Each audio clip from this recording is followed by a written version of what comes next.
अस्सलाम वालेकुम, my name is Maryam Bashir. आज हम अरीना में इन्वेंट्री सिमुलेशन परफॉर्म कर रहे हैं, जिससे हम बैकलॉगिंग का कॉन्सेप्ट यूज़ कर रहे हैं कि हमारी जो सर्टेन डिमांड है कस्टमर की वो फुलफ़िल नहीं हो रही, और वो जब तक डिमांड फुल नहीं होगी हमारे कस्टमर को वेट करना पड़ेगा। हम पहले सिनेरियो थोड़ा सा अंडरस्टैंड कर लेते हैं कि हम बेसिकली अपना अरीना के मॉडल बिल्ड कैसे करेंगे। इसमें हम ये बता रहे हैं कि हमारी कंपनी है जो वेजेट्स मैन्युफैक्चरिंग करती है या सेल करती है। उसमें हमारे पास है कि वो इन्वेंट्री का प्रॉब्लम आ रहा है, और वो कह रहे हैं कि जब हमारी at the start of the day हमारे पास जो इन्वेंट्री होती है वो हमारे पास 60 वेजेट्स अवेलेबल हैं। उसके बाद वो कह रहे हैं कि हमारे पास प्रोबेबिलिटी है कि हमारे जो कस्टमर हैं 1, 2, 3 और 4 वेजेट्स हैं वो ऑर्डर कर सकते हैं। ये हमारे प्रोबेबिलिटी हमें दी हुई है हमारे ऑर्डर की। उसके बाद हमें वो बता रहे हैं कि हमारे कस्टमर की अगर डिमांड जो हमारी कस्टमर की डिमांड है वो ज़्यादा होगी हमारी ऑन हैंड इन्वेंट्री से, तो हमें उसकी बैकलॉग हो जाएगा हमारी इन्वेंट्री का, जिससे हमें हमारे कस्टमर को वेट करना पड़ेगा जब तक उसकी डिमांड फुलफिल ना हो जाए।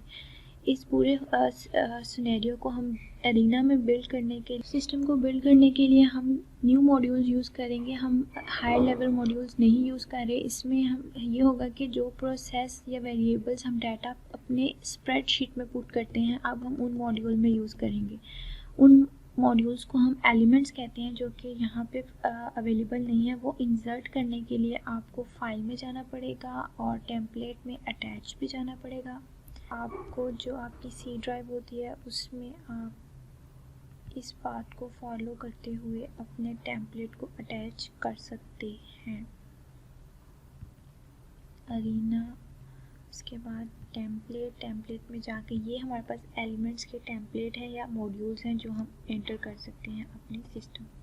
हमारे पास एंटर हो गए हैं हमारे एलिमेंट्स। अब सबसे पहले हमने अपने कस्टमर और जो हमारा इन्वेंट्री इवेलुएटर, हमारी 2 एंटिटीज़ हैं हमारे सिस्टम में, हम उनको डिफाइन कर लिया। सिंपल ड्रैग करके आप अरीना के मॉडल में बिल्ड करेंगे और ऐड डबल क्लिक करेंगे तो उसमें ऐड करके आपने कस्टमर की टाइप बतानी है। पहला हमारे पास एंटिटी है वो है कस्टमर की। हम बाकी जो सारी वैल्यूज़ हैं वो हम बाय डिफ़ॉल्ट रहने देंगे। उसके बाद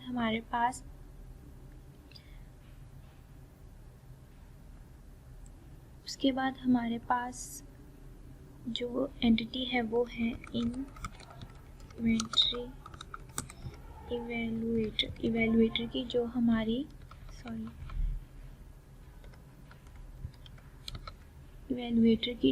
इन्वेंट्री को इवेलुएट करेगा सिस्टम में।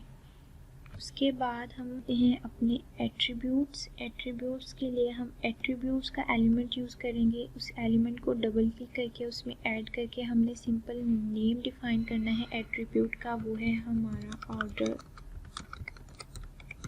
क्वांटिटी, और ओके कर देंगे। ये हमारा एट्रीब्यूट डिफाइन हो जाएगा। एट्रीब्यूट डिफाइन करने के बाद हम अब वेरिएबल्स डिफाइन करते हैं। वेरिएबल्स डिफाइन करने के लिए हमने यहाँ से वेरिएबल्स के एलिमेंट को ऐड करना है। डबल क्लिक करके आपने इन्वेंट्री लेवल, सबसे पहले हमारा जो है वो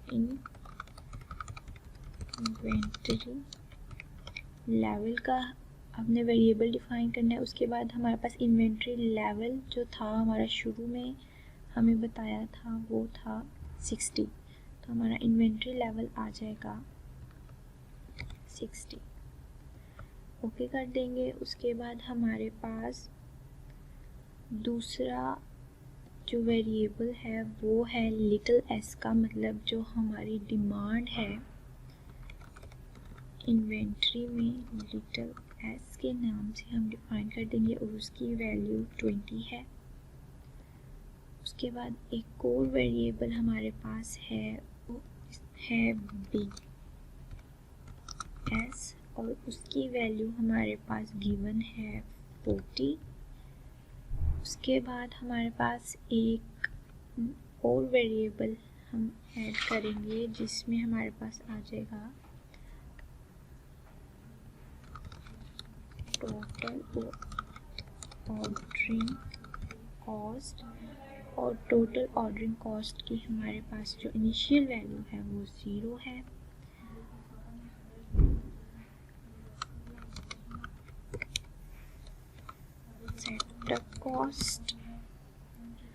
सेटअप कॉस्ट की हमारी जो इनिशियल वैल्यू है वो 32 गिवन है। उसके बाद हमारे पास इंक्रीमेंटल कॉस्ट है, और इंक्रीमेंटल मतलब हमारे पास अगर कोई वैल्यू एक्सीड कर रही है, मतलब हमारी जो डिमांड है उससे ज़्यादा है, तो उस पर हमारे पास कितनी कॉस्ट आएगी। इंक्रीमेंटल कॉस्ट हमारे पास 3 है। उसके बाद हमारे पास है नेक्स्ट आ जाएगी unit holding cost. Unit holding cost मतलब अगर हम जो हमारा पार्ट या गैजेट है उसको हम होल्ड करते हैं तो उसकी वैल्यू हमारे पास इनिशियल कॉस्ट आ जाएगी 1। मतलब एक गैजेट अगर आप अपनी इन्वेंट्री में या अपनी सिस्टम में होल्ड करते हैं तो उसकी वैल्यू 1 होगी। उसके बाद हमारे पास यूनिट शॉर्टेज कॉस्ट है। अगर हमारा जो यूनिट है उसकी प्रोडक्शन कम है तो एक यूनिट की शॉर्टेज पर हमारे पास वैल्यू आ जाएगी पर यूनिट शॉर्टेज, वो है 5। बाद हमारे पास एक वेरिएबल हमने डिफाइन करना है जो कि हमारी रेप्लिकेशन में हमें हेल्प आउट करेगा। डेज टू रन मतलब हमने अपनी सिमुलेशन को कितनी डेज के लिए रन करना है उसकी वैल्यूज़ है 119.999 जो कि अप्रॉक्सीमेटली 120 हो जाएगा। ये हमारे जो वेरिएबल्स हैं वो कंप्लीट हो गए हैं, इसको हम ओके कर देंगे। उसके बाद हम अपने एक्सप्रेशंस डिफाइन करने के लिए एक्सप्रेशन का एलिमेंट यूज़ करेंगे। सिंपल ड्रैग करके डबल क्लिक करके ऐड करेंगे। पहला हमारा जो एक्सप्रेशन है वो है इंटर डिमांड टाइम, मतलब हमारी जो डिमांड है उसके दरमियान की जो हमारे पास टाइम होगा, मतलब उस डिमांड को फुलफिल करने के लिए वो हमारे पास क्या हो, उसकी वैल्यू हमारे पास है एक्सपोनेंशियल। तो वो हम डिफाइन करेंगे एक्सपोनेंशियल और वैल्यू है उसकी 0.1। इसको हम ओके कर देंगे तो ये हमारे पास डिफाइन हो जाएगा एक्सप्रेशन इंटर डिमांड टाइम का। उसके बाद है इवैल्यूएशन इंटरवल। इवैल्यूएशन इंटरवल ये होगा कि इन्वेंट्री को इवैल्यूएट करने के लिए कि हमें डिमांड और रिक्वायर है या नहीं है, उसके लिए जो हमारा टाइम है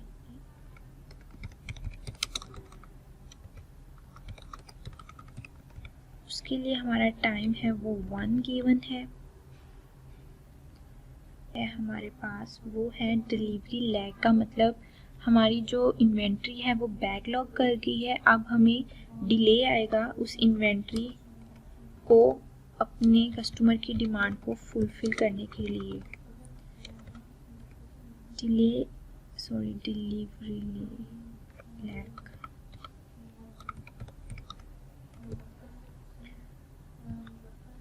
डिलीवरी लैग में हमारे पास जो वैल्यू है वो यूनिफॉर्मली डिस्ट्रीब्यूटेड है। यूनिफॉर्म हमारे पास आ जाएगा और वैल्यूज़ हमारे पास हैं 0.5 एंड 1। ये हमारा एक्सप्रेशन हमारे पास है डिमांड साइज।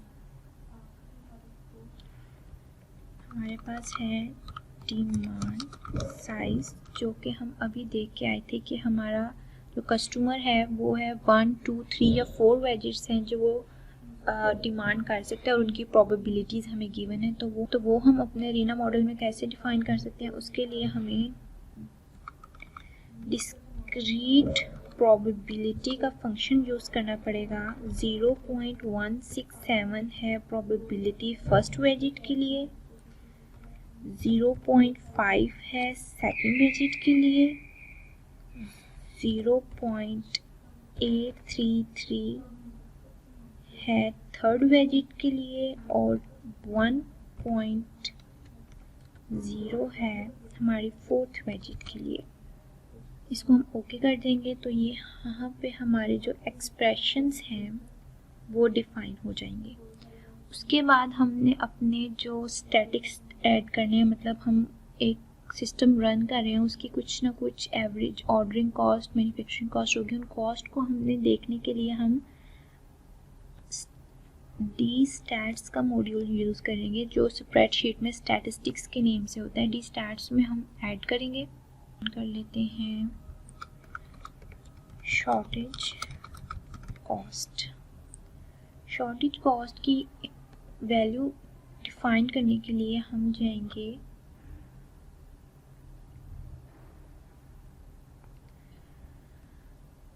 शॉर्टेज कॉस्ट की वैल्यू डिफाइन करने के लिए हम जाएंगे, हमें चाहिए यूनिट होल्डिंग कॉस्ट। हम यूनिट होल्डिंग कॉस्ट यहाँ से उठा लेंगे। यूनिट होल्डिंग कॉस्ट हम मल्टीप्लाई कर देंगे maximum value of, math function में जाएंगे, यहाँ से हम मैक्सिमम चूज़ करेंगे। उसके बाद यहाँ पे हम लिख देंगे इन्वेंट्री लेवल हमने वेरिएबल्स में डिफाइन किया था, यहाँ से हम इन्वेंट्री लेवल की वेरिएबल डिफाइन कर देंगे और यहाँ से वैल्यू हम इसकी 0 कर देंगे। अब क्योंकि ये हम शॉर्टेज कॉस्ट यहाँ पे डिफाइन करनी थी, यूनिट शॉर्टेज कॉस्ट, क्योंकि हम शॉर्टेज कॉस्ट डिफाइन कर रहे हैं। और यहाँ पे क्योंकि हमारी जो कॉस्ट है वो शॉर्टेज की, मतलब जब हमारी इन्वेंट्री कम होगी तो उसके लिए हमें यहाँ पे नेगेटिव डालना पड़ेगा और इसको हम ओके कर देंगे, तो ये हमारा स्टैटिक्स आ जाएगा शॉर्टेज कॉस्ट का। नेक्स्ट एक्सप्रेशन डिफाइन करते हैं हम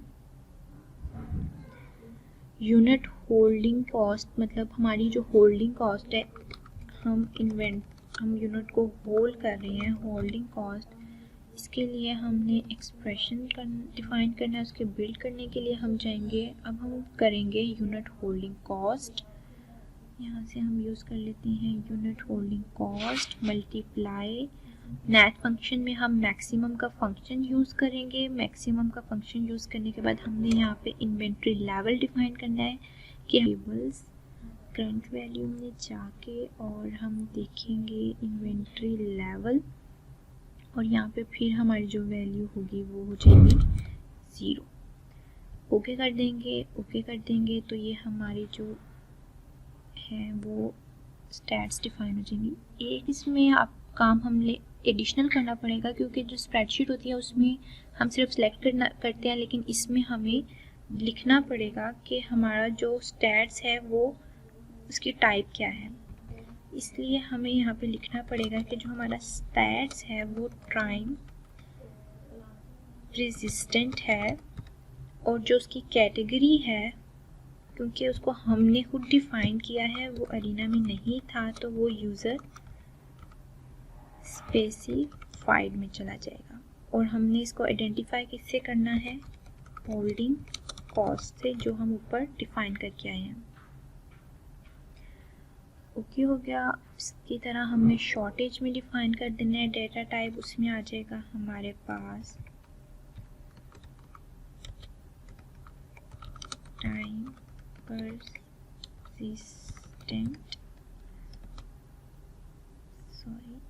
और कैटेगरी में आ जाएगा हमारा यूजर स्पेसिफाइड।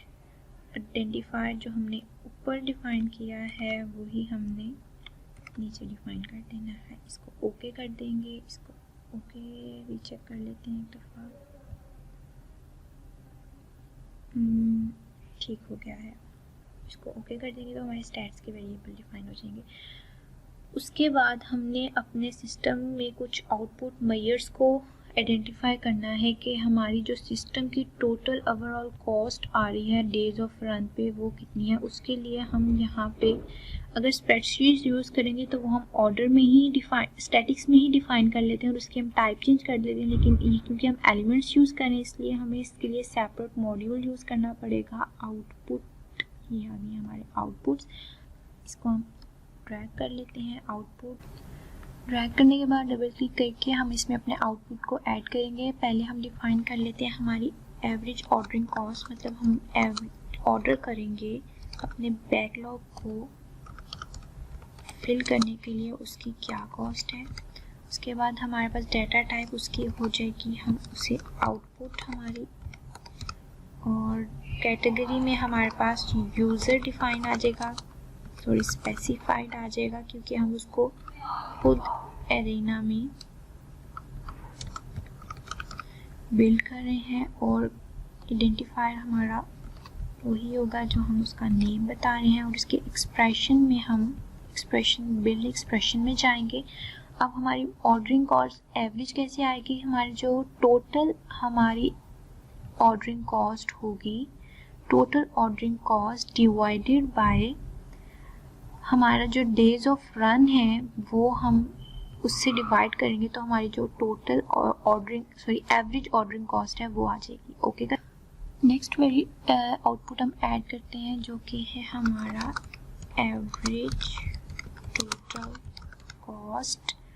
डेटा टाइप हमारे पास आउटपुट है, कैटेगरी में हम लिख देंगे यूज़र स्पेसिफाइड, क्योंकि हम उसको खुद एरिना में देख रहे हैं, बिल्ड कर रहे हैं। उसके बाद आइडेंटिफायर में जो हमने नाम ऊपर डिफाइन किया है वही आ जाएगा, एवरेज टोटल कॉस्ट। उसके बाद हम नेम यहाँ पे आना है, और इसमें हम जाएंगे बिल्ड एक्सप्रेशन में। उसके लिए हमें चाहिए होगी सबसे पहले लास्ट रिकॉर्डेड वैल्यू, मतलब जो सिस्टम की सबसे लास्ट पे हमारी एवरेज ऑर्डरिंग कॉस्ट आ रही होगी, हमें वो चाहिए। उसके लिए हम आउटपुट में जाएंगे, लास्ट रिकॉर्डेड वैल्यू में हमारे पास आ जाएगी, उसके अंदर हम प्लस कर देंगे होल्डिंग कॉस्ट। होल्डिंग कॉस्ट के लिए हमें चाहिए एवरेज होल्डिंग कॉस्ट, उसमें हम प्लस कर देंगे जो हमें शॉर्टेज की कॉस्ट आ रही है। एवरेज सेलेक्ट करके हमने यहाँ पे शॉर्टेज कॉस्ट इसमें प्लस कर देनी है, और ये हमारा एक्सप्रेशन बिल्ड हो जाएगा। उसके बाद हमने इसको डेटा टाइप हमने डिफाइन करना भूल गए हैं शायद। डेटा टाइप में आउटपुट आ जाएगा, और कैटेगरी में हमारे पास यूज़र स्पेसिफाइड, और आइडेंटिफायर में हम जो ऊपर वैल्यू डिफाइन की है total cost, average total cost, ये हमारा जो आउटपुट है वो दोनों हमने सिस्टम में एंटर कर दिए हैं, और इसको हम ओके कर देंगे। उसके बाद हमारे जो सारे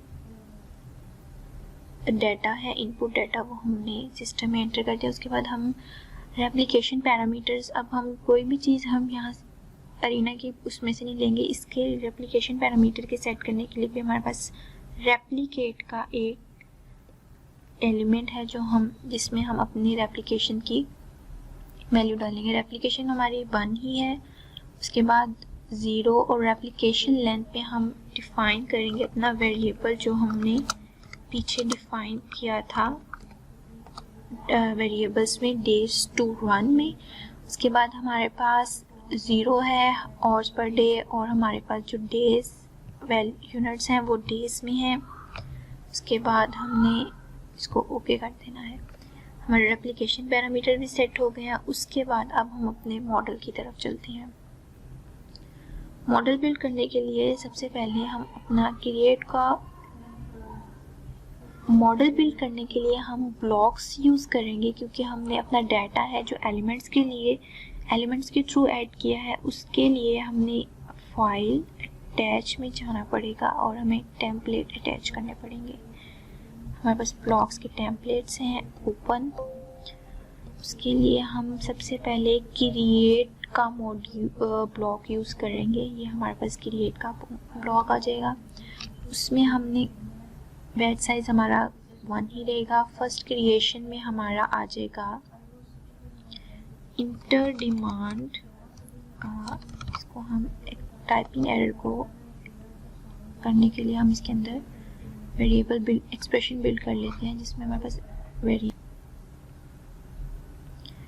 इंटर डिमांड टाइम को हम ओके कर देंगे। हमारी एंटिटी टाइप जो है वो हमारी कस्टमर है।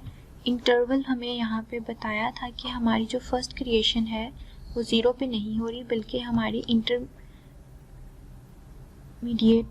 इंटर डिमांड टाइप पे हो रही है। और जो कस्टमर है वो 0 पे क्रिएशन नहीं हो रही, उसकी इंटर डिमांड टाइम पे हमारा जो उनके बीच का डिमांड का टाइम है उस पे ही कर रही है। उसके लिए भी हम एक्सप्रेशंस में जाके हम इंटर डिमांड टाइम सेलेक्ट कर लेंगे।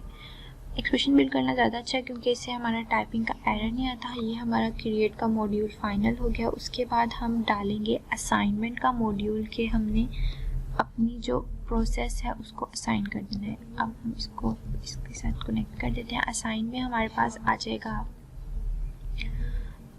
ऐड वेरिएबल में हमारे पास हम एक्सप्रेशन बिल्ड करेंगे कि हमें उसे बताना है कि हमारा इन्वेंट्री लेवल क्या है। वो डिफाइन करने के लिए वेरिएबल्स में जाएंगे और यहाँ से हम इन्वेंट्री लेवल सेलेक्ट कर लेंगे, ओके कर देंगे। और इन्वेंट्री लेवल हमें उसे बताना है कि हमारा जो इन्वेंट्री लेवल है वो डिमांड को पूरा कर सकता है कि नहीं। वेरिएबल करंट वैल्यू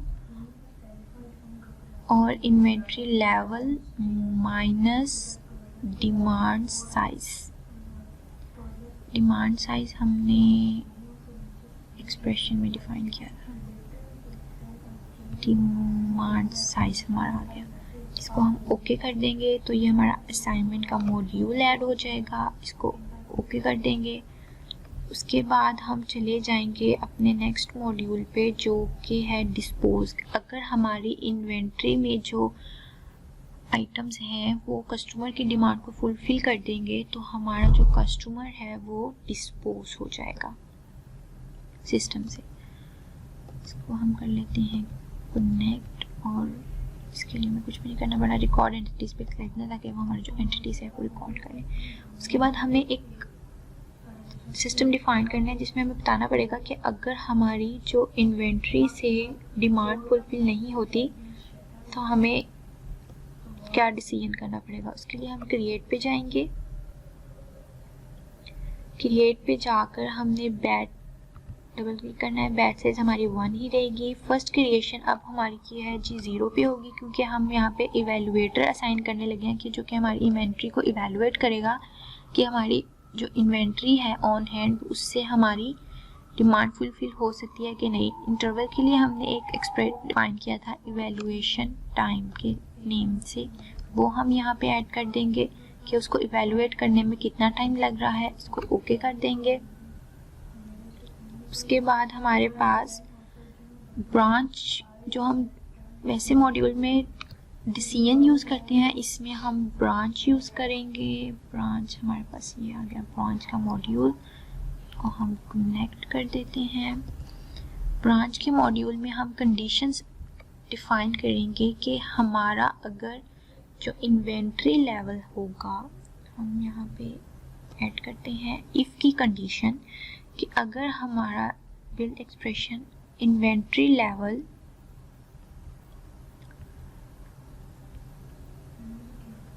लेस होगा लिटिल एस से, जो कि हमने डिफाइन किया था यहाँ पे, तो हमारा जो कस्टमर है उसको वेट करना पड़ेगा अपनी डिमांड को फुलफिल करने के लिए। इसको हम कर देंगे ओके।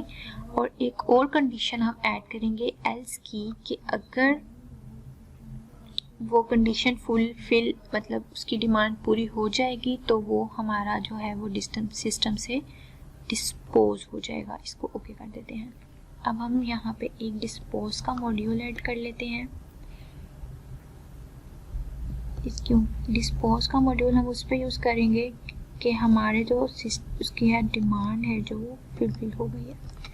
उसके बाद हम नेक्स्ट अब हमें जब हमारी डिमांड फुलफिल नहीं हुई तो हमें उस पर वर्किंग करनी है। उसके लिए हम असाइनमेंट का मॉड्यूल ऐड कर देंगे और वो हम इस कंडीशन के साथ अप्लाई करें मैच कर देंगे जहाँ पे हमारी डिमांड फुलफिल नहीं हो रही। उसमें हमने जहाँ के डिफाइन करना है अपना वेरिएबल, उसमें हम क्या कह रहे हैं कि हमारा जो build expression attribute value order quantity की ऑर्डर क्वांटिटी कितनी है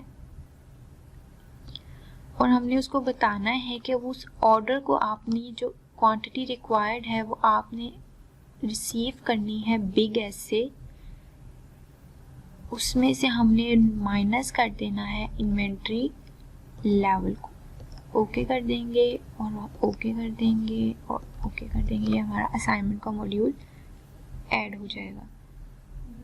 उसके बाद उसी असाइन मॉड्यूल में हमने एक और वेरिएबल डिफाइन करना है जो कि है टोटल ऑर्डरिंग कॉस्ट का।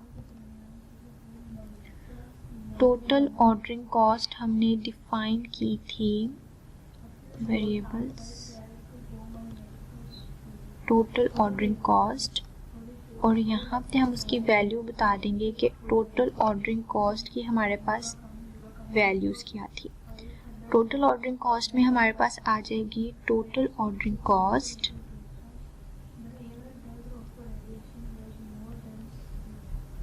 Plus setup cost plus incremental cost,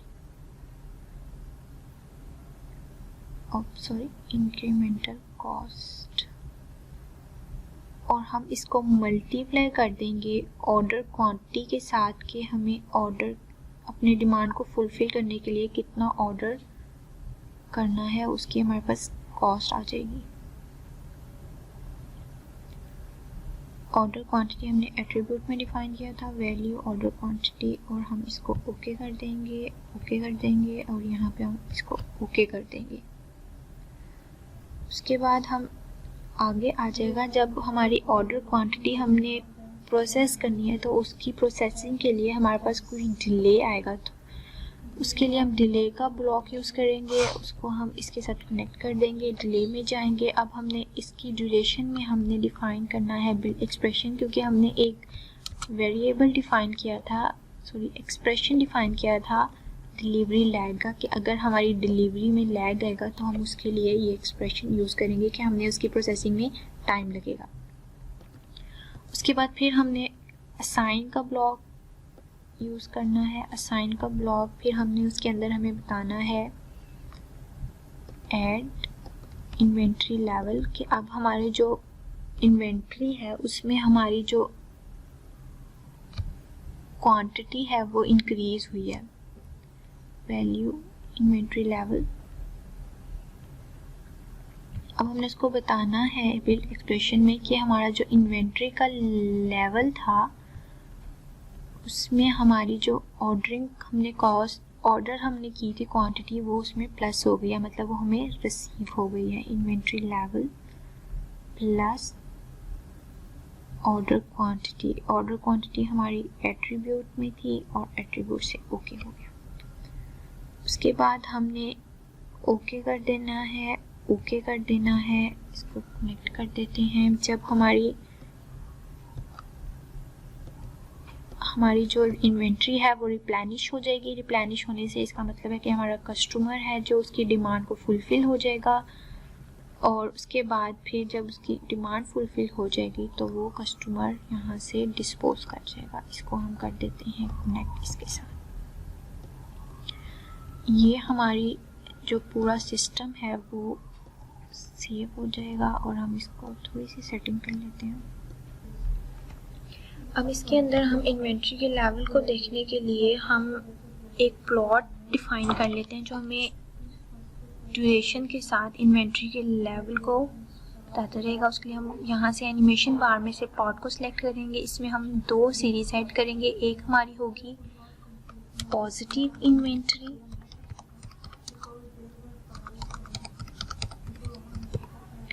और उसके एक्सप्रेशन में हमारे पास आ जाएगा बिल्ड एक्सप्रेशन। उसमें हमने करना है maximum value of inventory, math function maximum value, और हमने यहाँ पे डिफाइन करना है inventory level attribute expression variable, और यहाँ पे हमने इन्वेंट्री लेवल सेलेक्ट करना है और हमने यहाँ पे उसकी वैल्यू कर देनी है 0। ये हमारे पास एक्सप्रेशन डिफाइन हो जाएगा। उसके बाद हमें जो इसकी वैल्यू कलर है वो हम इसका ब्लैक कर देते हैं और इसके पॉइंट से हम इसको स्टेयर्स में चेंज कर देंगे। ये हमें उसके बाद हम सीरीज 2 में हम डिफाइन कर देंगे negative inventory expression. Build expression में जाके मैथ फंक्शंस में से minimum value of inventory level variable current value, यहाँ से हम इन्वेंट्री लेवल सेलेक्ट कर लेंगे और हम इसको 0 कर देंगे, ओके कर देंगे। और इसकी यहाँ से कलर हम रेड कर देंगे क्योंकि इन्वेंट्री हमें शो करती है कि नेगेटिव इन्वेंट्री हमें एक किस्म का हमें सिस्टम के लिए लॉस शो करती है। उसके बाद हम एक्सिस में जाएंगे और हमारी जो नीचे है वो हमारी टाइम एक्सिस है, उसकी वैल्यू को हम ट्रू कर देंगे ताकि वो विजिबल हो जाए और हमारी जो टाइम है वो डेज में है। ओके करते हैं और यहाँ पे हम अपना प्लॉट इंसर्ट कर लेते हैं। हम इन्वेंट्री लेवल को शो करने के लिए थर्मामीटर हम ऐड कर लेते हैं जो हमें लेवल डिफाइन करेगा। उसके लिए हम यहाँ पे जो हम पीछे एक्सप्रेशन बिल्ड करके आए हैं वही यहाँ पे यूज़ करेंगे। बिल्ड एक्सप्रेशन मैक्सिमम के लिए हम मैक्सिमम और यहाँ पे हम यूज़ करेंगे वेरिएबल्स करंट इन्वेंट्री लेवल और यहाँ पे 0 ओके कर देंगे और हमें मैक्सिमम वैल्यू हम इसकी 100 सेट कर देंगे और फिर हमने ब्लैक से शो किया पॉजिटिव इन्वेंट्री को, तो हम यहाँ पे इसको ब्लैक से शो कर देते हैं और हम इसको ओके करके यहाँ पे हम अपना थर्मामीटर ऐड कर देते हैं। उसके बाद हम इसी को कॉपी करके पेस्ट कर लेंगे इसके ऊपर और हम इसकी सेटिंग्स को चेंज कर लेते हैं। अब हम यहाँ पे बिल्ड एक्सप्रेशन में जाके और हम यहाँ पे मैक्सिमम की बजाय हमने डिफाइन करना है मिनिमम की कंडीशन, तो उसके लिए हम इन्वेंट्री को माइनस कर देंगे तो वो हमारा जो एक्सप्रेशन है वो चेंज होएगा। इसको हम डाउन कर देते हैं और फिर हमने नेगेटिव इन्वेंट्री को करना है रेड से, ओके कर देते हैं। ओके कर देंगे तो ये हमारी वैल्यू डिफाइन हो जाएगी। उसके बाद हम इसमें थोड़े से टेक्स्ट ऐड करके और अपने मॉडल को थोड़ा सेट करते हैं। उसके बाद हम अपने मॉडल को रन करेंगे। ये हमारा मॉडल हो गया है सेट। हमने इसकी थोड़ी सी डिटेल ऐड कर दिया है, डिमांड अगेंस्ट इन्वेंट्री। उसके बाद अगर हमारी जो डिमांड फुलफिल नहीं होगी तो उसके लिए हमें ये प्रोसेस फॉलो करना पड़ेगा। यहाँ पे हमारे मॉड्यूल्स आ गए हैं जो हमने यूज़ किए हैं अपने सिस्टम में। उसके बाद अब हम अपने सिस्टम को रन करके देखते हैं।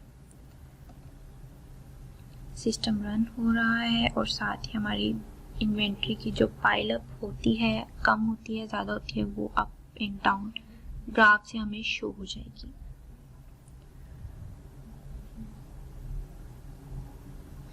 मेन्यूज थोड़ी फास्ट कर देते हैं।